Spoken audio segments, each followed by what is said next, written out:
I'm getting us on YouTube so we can start streaming. Dr. Mills has been ready. I'm getting us on YouTube so we can start streaming. So, good evening, everyone. Good evening. And welcome to Medical Mondays with Dr. O. It's another day, a warm day in Maryland. We thank God for the weather, but my office was 85 degrees today at some point. Isn't that something? I would like it cooler, even though I normally like the heat, like it warm. Today was a little bit, on that other side, but we thank God for His goodness. Dr. Tony Okwesami, by background, a family practitioner who also treat HIV and substance use disorder. I am presently the health officer for Prince George's County and been hosting Medical Mondays with Dr. O since 2020. And we're here every night at 7. It's really Medical Mondays family. Once you hear once, you become family. Dr. Veronica said that before we started tonight, and that is the truth. Tonight, we have another treat. A new member of Medical Mondays with Dr. O, Dr. Milton Mills. Dr. Mills is a graduate of Stanford University School of Medicine and a practicing critical care and internal medicine physician in the DMV area. He is also one of her giants because he educates through Instagram to make sure that we maintain excellent health. It is a blessing to have Dr. Mills tonight, and I must share with you, bear with him. He came down with something over the weekend, but he still showed up. That is love of the community, love of the society. That is dedication. That is a man of his words. I have respect. Thank you, Dr. Mills. And without any further ado, I'm going to yield the floor to you and have you introduce yourself more properly and take over. And thank you. Yes, thank you very much. And I do hope that everyone can hear me. And I apologize that my voice is softer than it normally is, but it's because I've had this upper respiratory thing that's caused a postnasal drip that's sort of messed with my vocal cords. But I'm honored to be here and look forward to sharing with the group here, which is really a family. As Dr. O mentioned, I graduated from Stanford University School of Medicine. I actually grew up in California and went to college and med school out there, and then moved out to Washington, D.C. to complete my residency at Georgetown. And I've been living and working in this area since then. But all the way through my medical career, my number one area of interest has been in the connection between diet and disease. Because early in my my life, really, when I was a teenager, I actually I joined the Seventh-day Adventist Church, and that church recommends, doesn't require, but recommends that members become plant-based.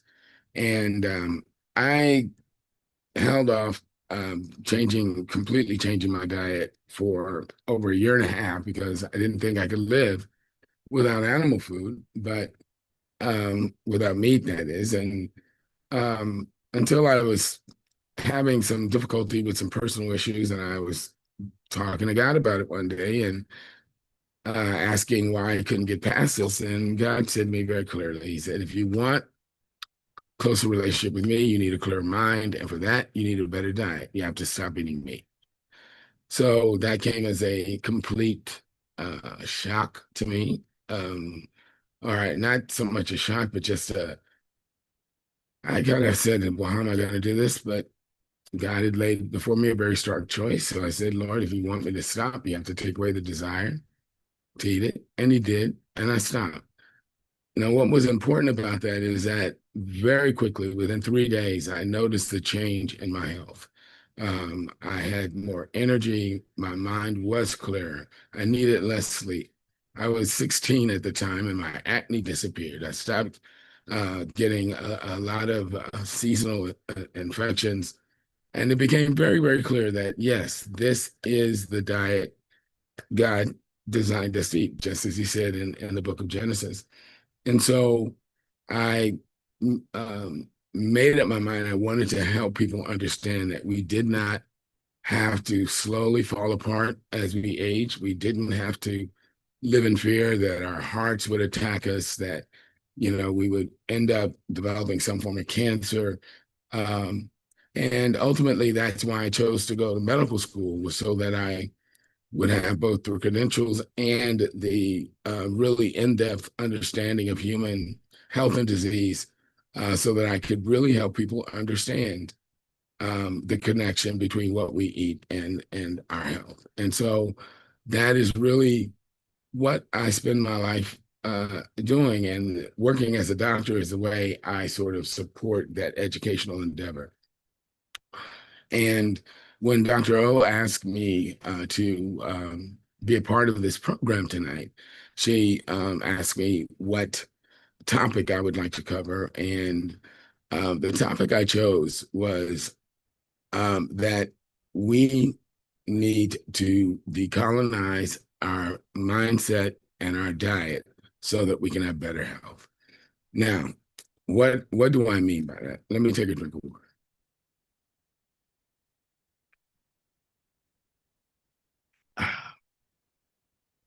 And when certainly in the United States, when we learn world history, we are taught a version of world history from a very Eurocentric viewpoint. And that is, we're told that in the 15th, 16th century, European explorers embarked on the, quote, age of exploration, where they traveled around the globe and, quote, discovered new lands and new areas of the world. And that is a,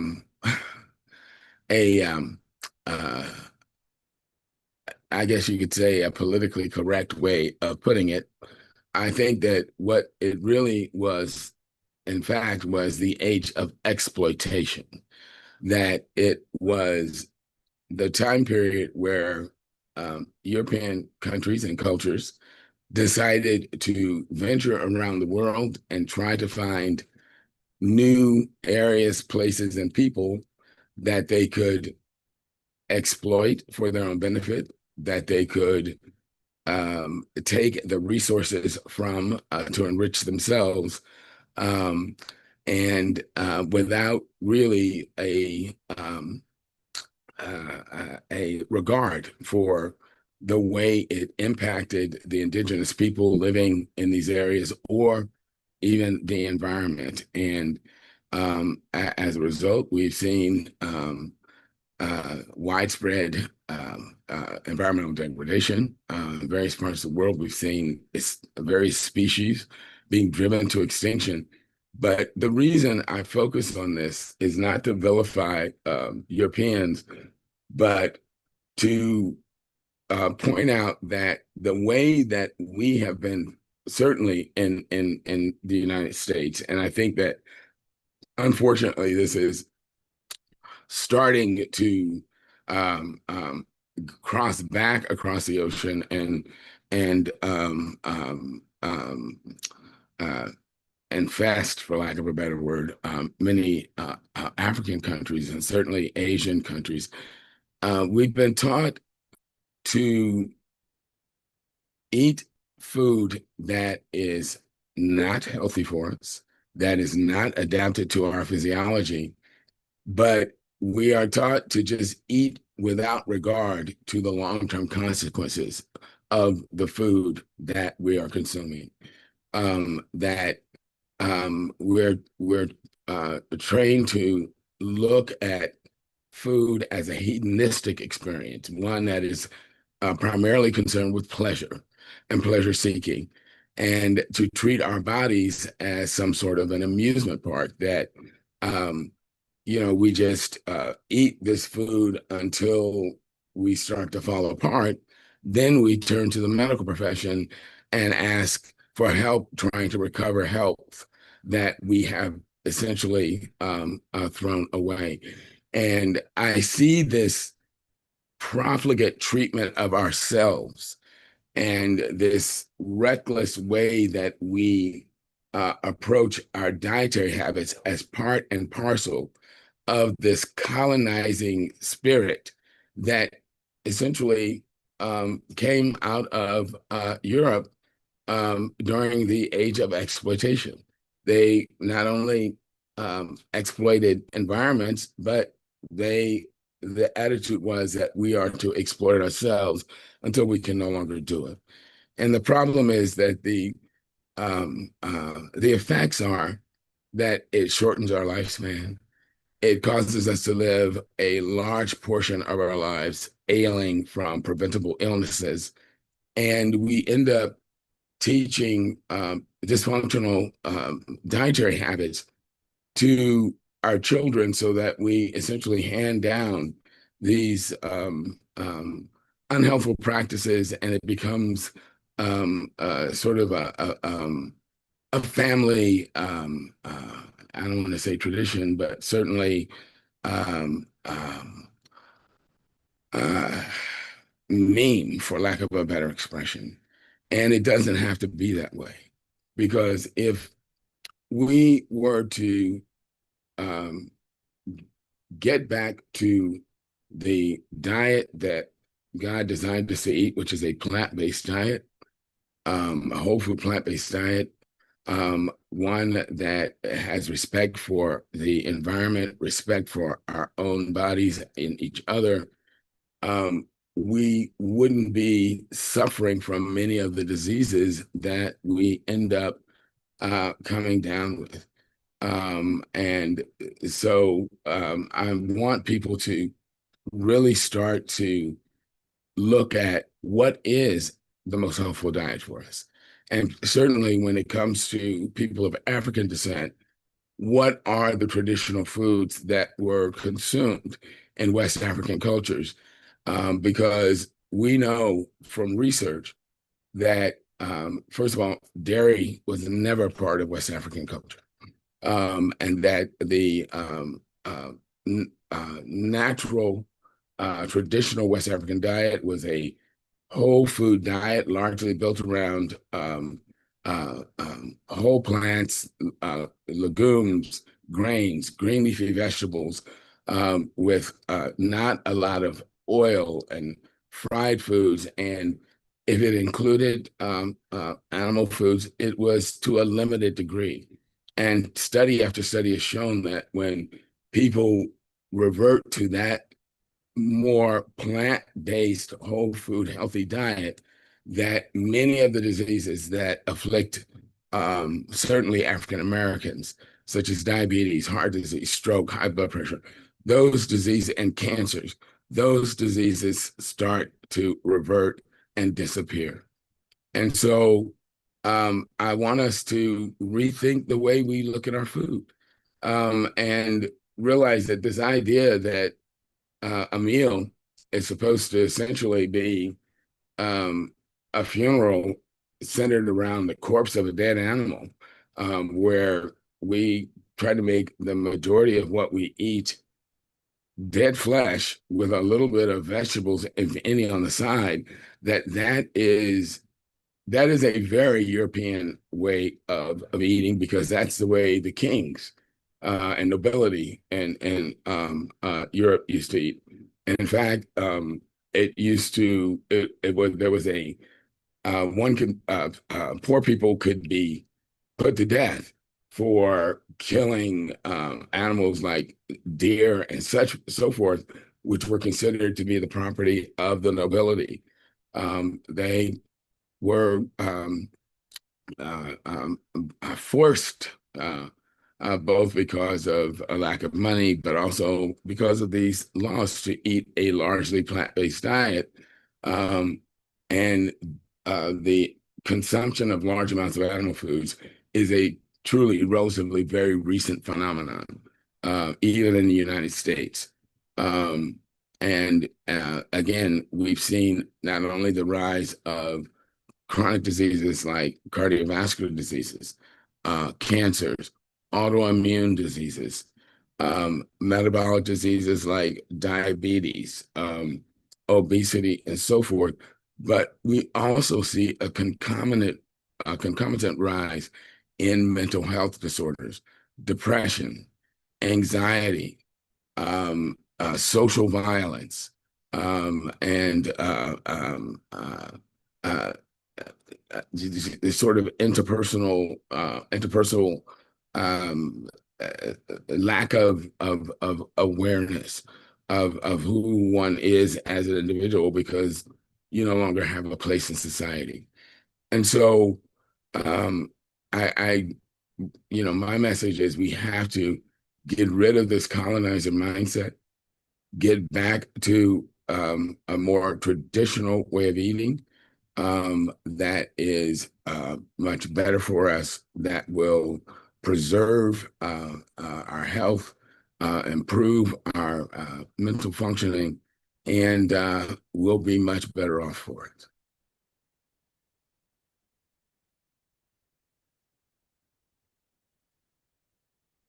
Um, I think this is a good place to uh, open it up for any questions people might have to clarify any of the points that I made.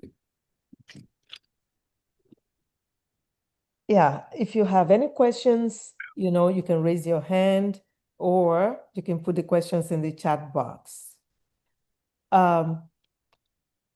Okay, Dr. Guleye has a question. I had one, but I always hold mine. So Dr. Guleye, kindly unmute and welcome. Hello, Dr. Mills. Hello. Thank you for the presentation. My pleasure. Um, I find it interesting that you talked about decolonizing our diet and referencing that our traditional diet did not contain meat. Am I right? Well, I did not contain a lot of meat, and meat in the way that it's traditionally eaten in European countries. I know that West African diets did contain some meat, but the entire meal was not traditionally centered around a dead animal. And the Sure. majority of the food that was consumed was not the meat, but it was the plants supplemented by smaller amounts of meat. And that is a much healthier way of eating. Oh, okay. Okay. Thanks for the clarification. I was about to rain down brimstones and whatnot. Oh, no. Because I knew that my ancestors ate all kinds of meat, some meats that people out here will consider pets. We ate bush meat, we ate all kinds. Although rightfully, we ate fresh meat only on market days back then. right. And the rest of the days, we either ate dehydrated meat or we ate fish and shrimps and snails and things like that. But no, we didn't eat meat as a main course the way they do in the West. To Correct. us, meat was just a side dish. Right. Our grains and other proteins were the main course. Plant Right. proteins were the main course. Yeah. Right. So thank you for the clarification. Not a problem. And she's a doctor of education. She's also a veteran. Thank you for serving. And she now has a business where she actually makes suya, what we call suya. It's Dr. Gulaye, come and explain suya. Explain suya. You might Kindly be muted. unmute. All You're right. muted, yeah. Suya is grilled beef, and it's a very healthy way of eating beef because we actually grill it. So a lot of the fat dissolves in the process of grilling. It's spicy, and no, we don't recommend eating it as a main course. It's a snack or a side dish. We recommend eating it the way our ancestors ate meat. And even though this is my business, I cannot eat meat the way they eat it in this country. I could not. I will puke. Yeah, So, it's, it is absolutely unhealthy. yes. Thank you. Thank you. And Sister Gladys Affam said the meats were not raised with chemicals. She's on point. The meats Very that much so. our ancestors ate. Dr. Milton, can you comment on that? She said they were not raised Sure. with chemicals. Can you comment on what the cows are fed and stuff like that today? Oh, yes. There is very little comparison between the animals that people as little as 100 years ago or more ate versus what people are being fed nowadays. Because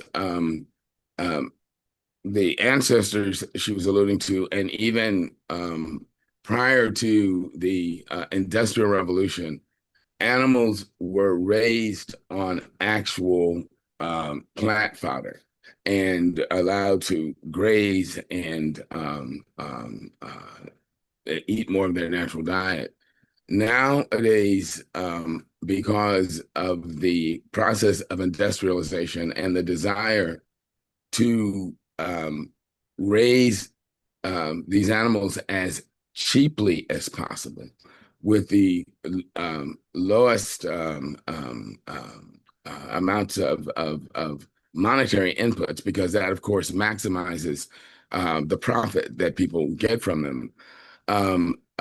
Modern beef cattle in the United States are fed all sorts of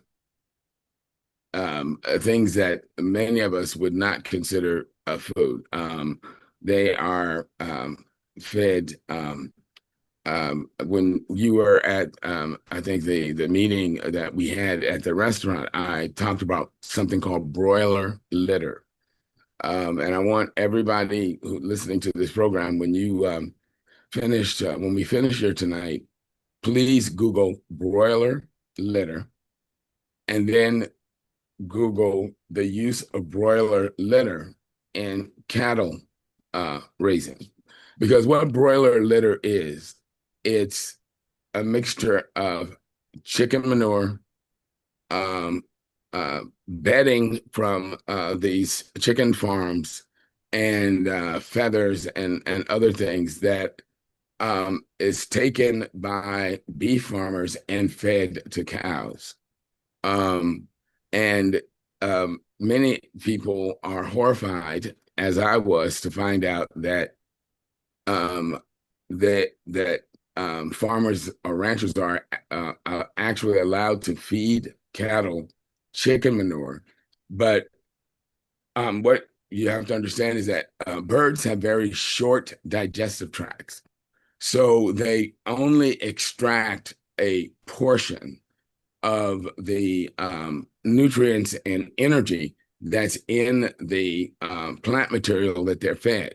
And so there's still a lot of fiber, there's still a lot of energy that comes through in their manure. And that is why these farmers can take their manure and mix it with alfalfa and other types of cattle feed and feed it to cows, because it's a very cheap and inexpensive way of getting calories into these cows to make them gain weight.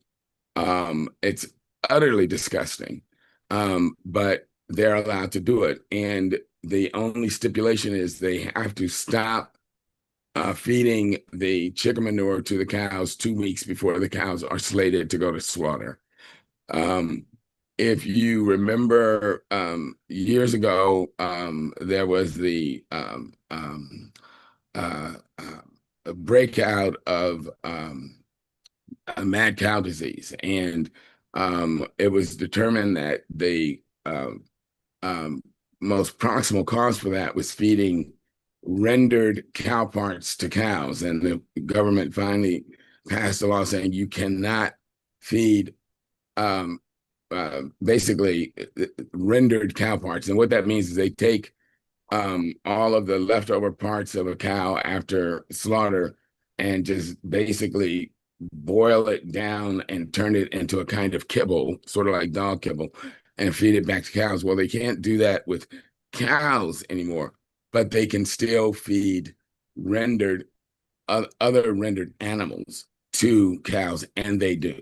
So they don't feed them cows, but they feed them rendered chickens, pigs, and so forth. And again, this is a way of keeping their costs down to maximize their profit margin. And then these animals are treated with a whole slew of growth promoting hormones and chemicals to make them rapidly gain weight. So again, the time that it takes to get them to market is reduced. And this again increases the profit margin for the ranchers. And so the type of flesh that is being sold in supermarkets is filled with chemicals, toxins, and all kinds of just garbage that these animals have been fed. And that's completely different from, say, an animal that has been raised on natural feed and certainly what ancestors ate, because they were eating animals that were raised on natural food. Wow. There has to be more regulations, I think, in this industry. And we have to figure out a way to get the powers that matter. Yeah. Dr. O, let me just interrupt you for a second. The problem in America is that our government is too heavily influenced by lobbyists. Many of the practices that occur in the United States are not tolerated in Europe.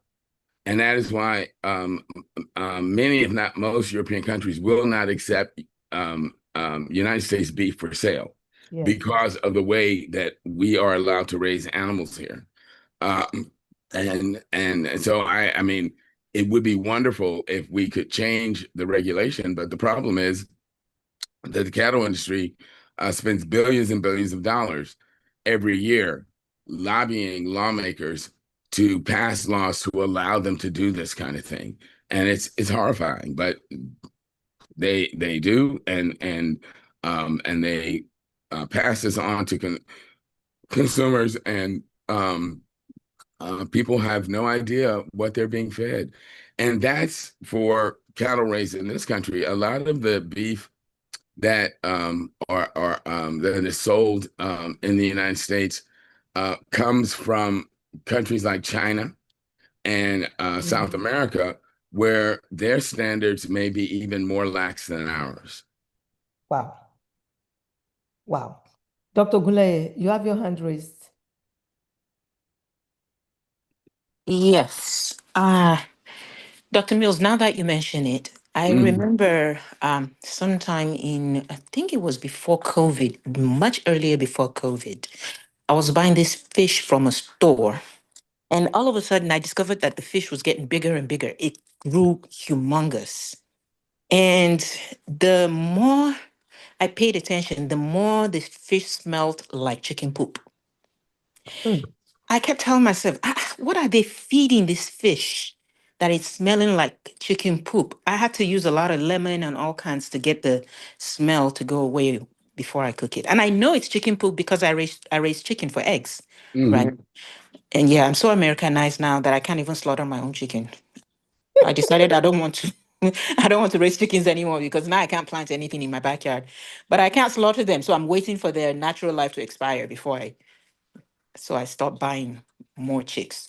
Anyway, so that chicken poop thing, they're putting it in fish as well. And that's why I'm not a big and fan farm fish. Yes, you're right. of farm fish. Yes, yes.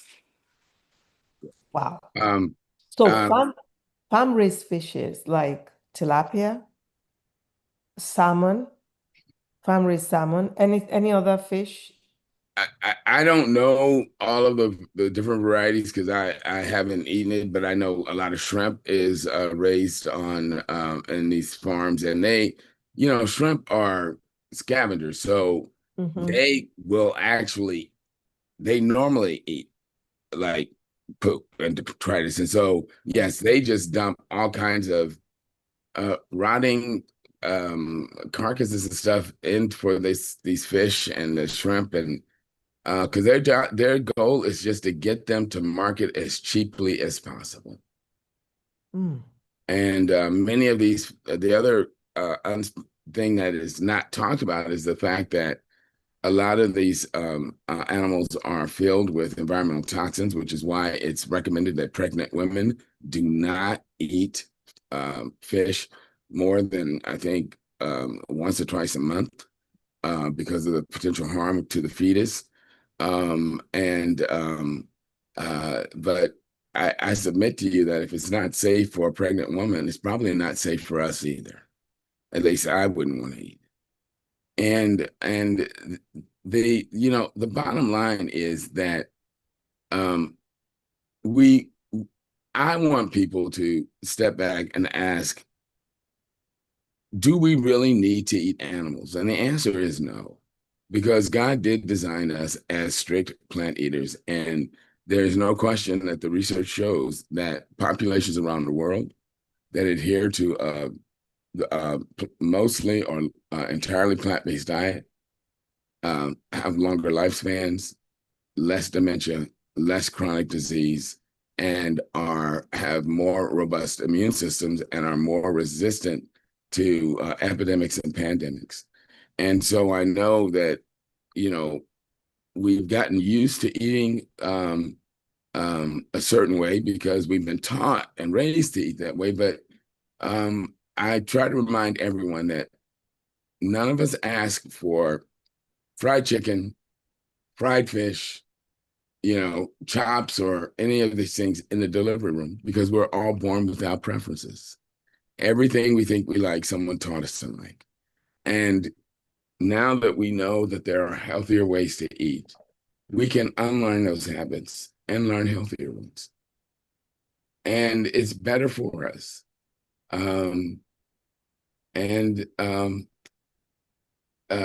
That's what I encourage my patients to do. Because we've been able to reverse diabetes, start to see heart disease going into remission. I know patients who've been able to cure actual cancers by changing to an entirely plant-based diet. So the power of plants to help restore and maintain our health is amazing.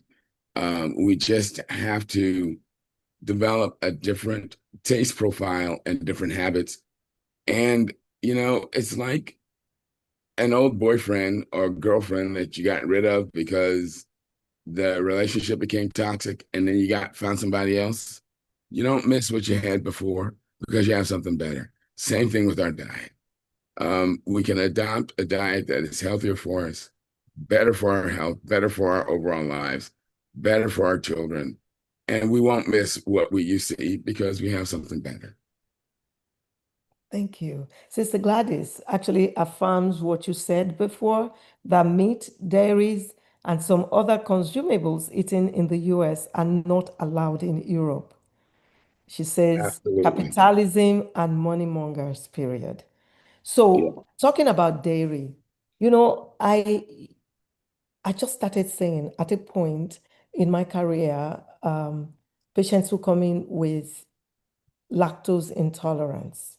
And on the shelves in stores, started saying lactose-free milk or, and all of that. So the thought occurred to me one day, we were not taught this in medical school, but human beings are from the animal kingdom.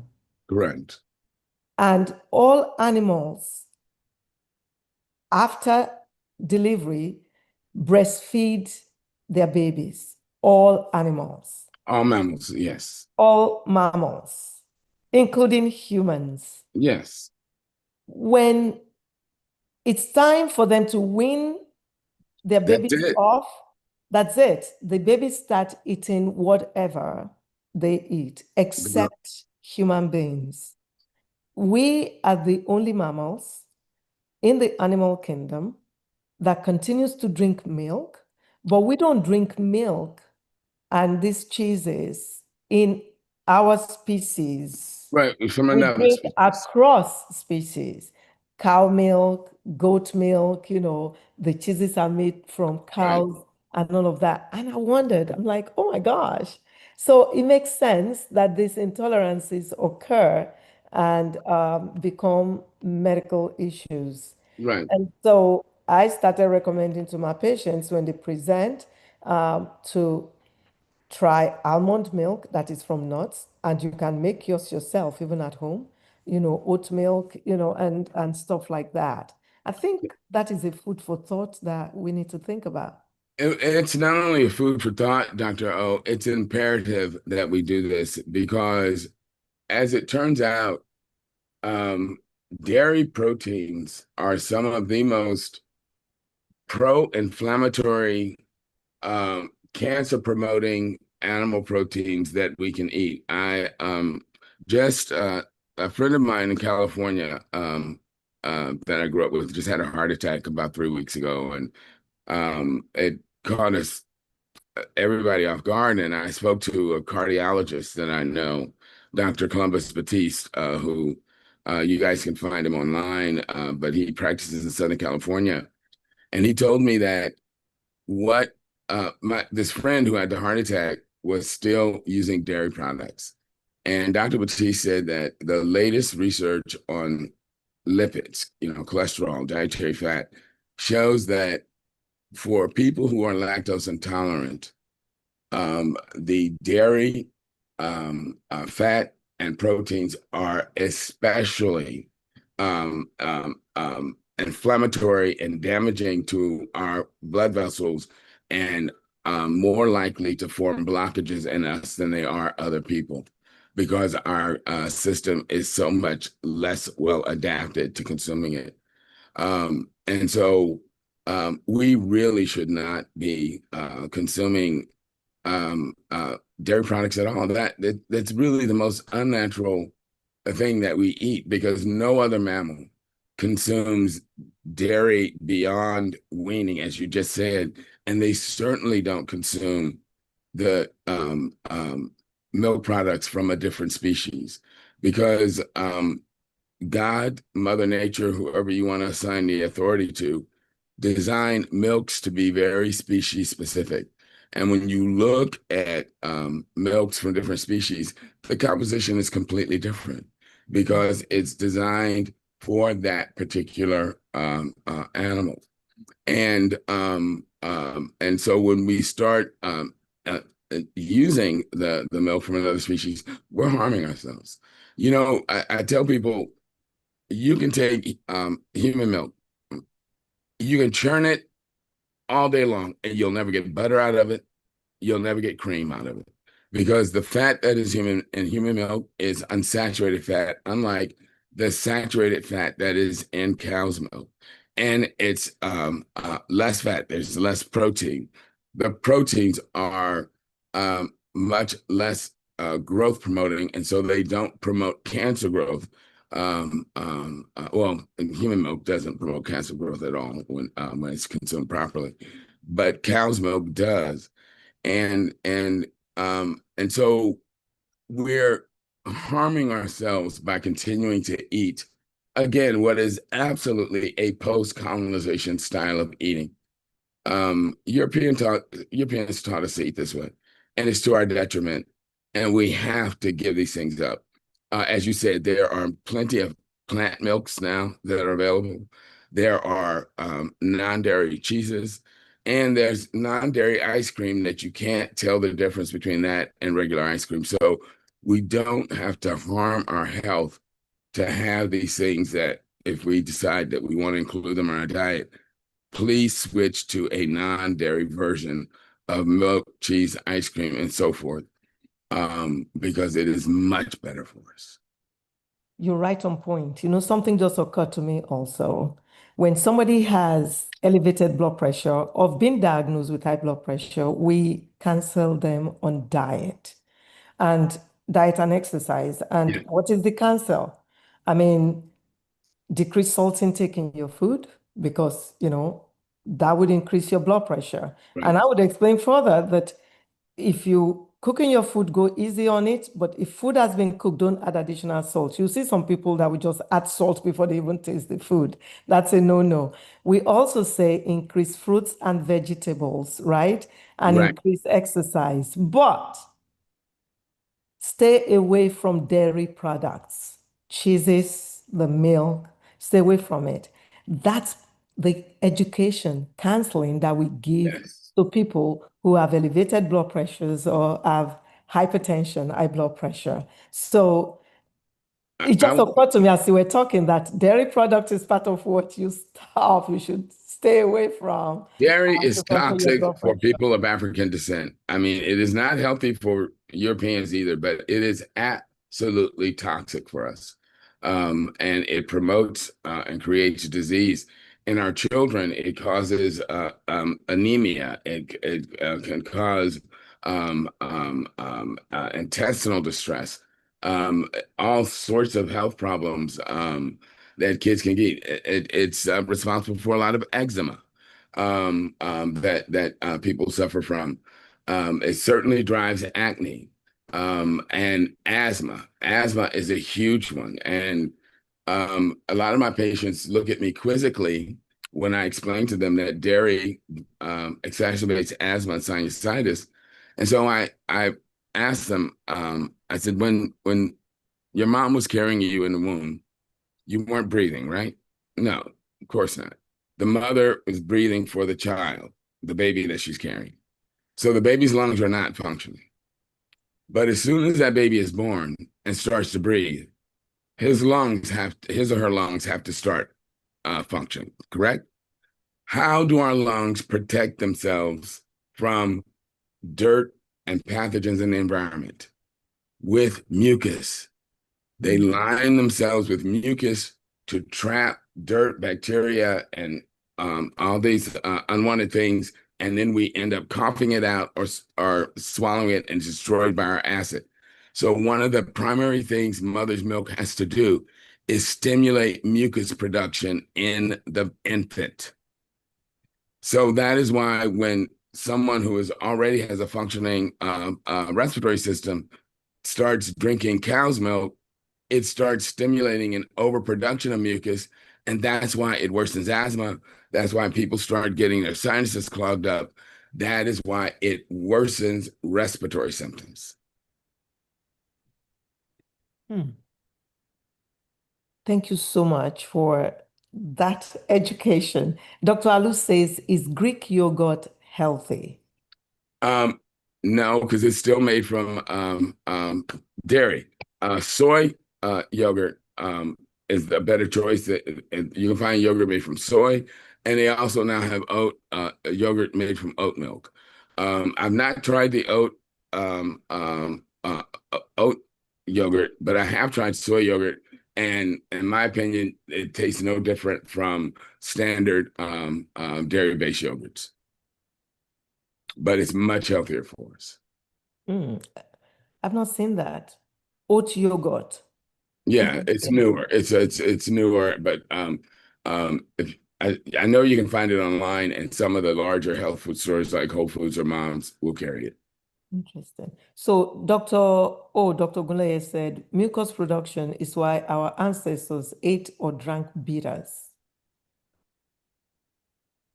Ate or drank Bitters. bitters to help cut the mucus. Yeah. So maybe you should get some for this. Well, I don't touch dairy, so I don't have a problem with it. But if I were to eat something with dairy in it, like I remember once I had a soup and I didn't realize it was a cream soup made with milk or cream, and within an hour, I started noticing that I'm clearing my throat, my sinuses are congested. It's a very, very clear-cut relationship. And I would encourage anyone listening, if you have children or you yourself are challenged by asthma, try a 2-week period of no dairy products whatsoever. You will be amazed at how well your sinuses clear up and your respiratory tree and the asthma symptoms will abate. Fantastic. So I want to say, because I didn't say in the beginning, I was waiting for a bit to say that on this platform, we do not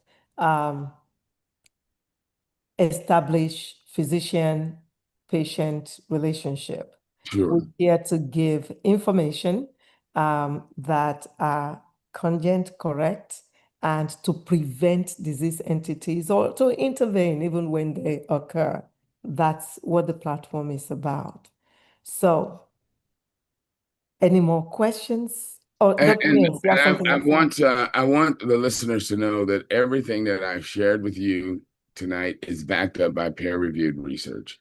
Yeah. This is I don't take a position unless I know I have the science to support it, because as I've always told people, my responsibility is to God, my patient, and myself, because God appointed me to take care of his children. And if I don't do it properly, I will be held responsible. And that includes making sure that when I tell someone something about their health, they can trust it and rely on it because it is the truth. And to buttress that, I just wanted to say that Dr. Milton does this regularly, actually has a passion for our communities to be healthy. And I've posted in the chat box his website, which is that's Dr. Milton Mills, plantbasednation.com. Yes. That's his full name, Dr. Milton Mills, plantbasednation.com. It's also on Instagram. What's your Instagram handle? Milton Mills, MD. Milton I Mills. guess it's at Milton Mills, MD. Yes.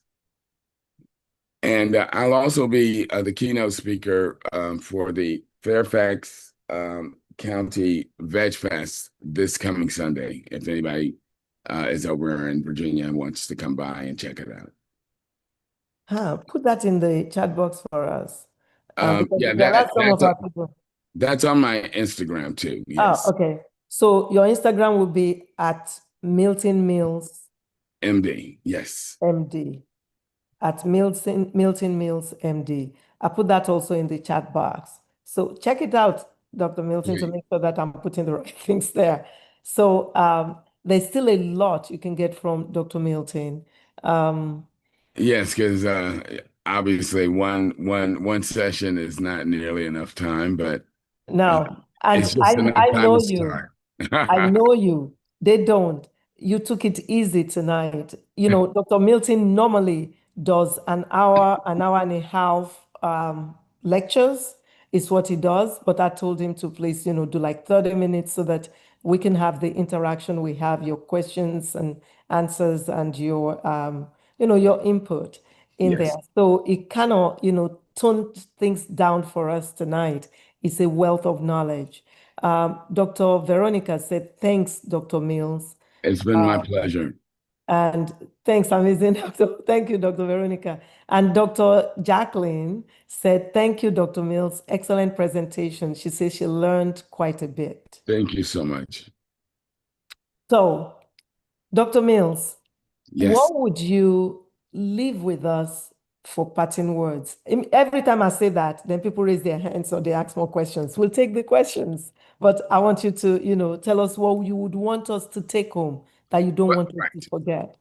So what I want people to take home is that when we all went to buy our cars, we went to the dealership. They came out, they told us, you've got this model. It takes this type of gas, this type of oil. You inflate your tires to X a degree, and this is how you take care of it. Well, God did the same thing for us in Genesis when he told us what he wanted us to eat. And none of us buys a car that runs on gas, drives it out of the dealership, and goes and fills it up with diesel fuel because we know that will destroy our engine. Yeah. And so we have to realize that when God says he designed us for one type of food, we should adhere to that because that is what's going to make our bodies run most healthfully and give us the best mental and spiritual and physical functioning and health. And so that's what I want to leave people with. There are many, many lectures on my website on protein, carbohydrates, dietary fat. So it's a wealth of information. Please utilize it. I think you'll find it very, very helpful. And just put your trust in God and follow his direction, and he will lead us into truth, as he said, because he came that we might have life and have it more abundantly. Amen to that. Amen to that. Thank you so much, My Dr. pleasure. Mills. I have been blessed, as you know, like I did when I first met you. Thank you. And We thank you look for forward. coming, even though you were, a little under the weather. We appreciate you. Well, I knew the Lord would get me through. He So will.